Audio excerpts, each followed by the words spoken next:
Ah, la France et l'Afrique, un couple fusionnel.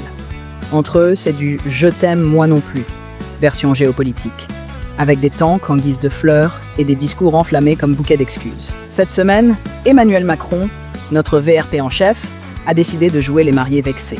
Et alors, le merci, a-t-il lancé aux dirigeants africains. Apparemment, bombarder le Sahel depuis 2013, c'est comme offrir une boîte de chocolat. Ça mérite un petit mot gentil. Mais voilà, au Sénégal, Ousmane Sonko, lui, a d'autres priorités que d'envoyer des cartes postales de remerciements.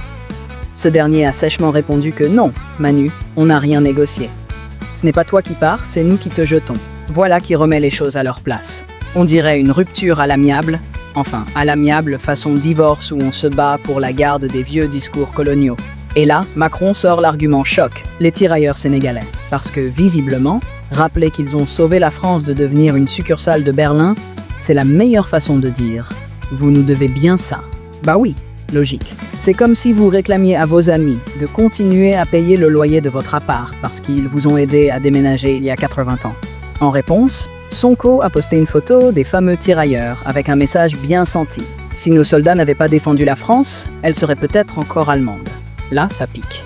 On dirait presque que la leçon de morale a changé de camp. Et pour enfoncer le clou, il évoque le massacre de ces mêmes tirailleurs en 1944, histoire de rappeler que le « merci » de la France n'a pas toujours eu une orthographe très noble. Mais Macron insiste. On leur a laissé la primeur de l'annonce. Traduction, on a fait comme si c'était leur idée, mais c'est moi qui ai décidé. Bref, le syndrome du petit chef dans toute sa splendeur. Et au passage, l'usage du mot « primeur » est impeccable. Rien de tel qu'un terme issu du commerce pour parler de souveraineté nationale. Et pendant ce temps-là, au Tchad, le ministre des Affaires étrangères regrette l'attitude méprisante du président français. Attitude méprisante? Oh non, voyons, ce n'est pas du mépris, c'est juste de la condescendance. Façon Louis XIV en tournée d'inspection dans ses colonies. En résumé, entre Emmanuel qui veut des merci et Ousmane qui dit non merci, on assiste à une rupture en direct. Et comme dans tout bon soap-opéra géopolitique, on sait comment ça se termine. Chacun fait semblant d'être indépendant, mais tout le monde continue de regarder l'autre de travers. Après tout, l'Afrique est peut-être en train de dire au revoir, mais pas sûr que la France sache vraiment lâcher prise. En attendant, passons au prochain épisode, la France en Amérique latine, ou comment perdre des amis et ne pas se faire pardonner.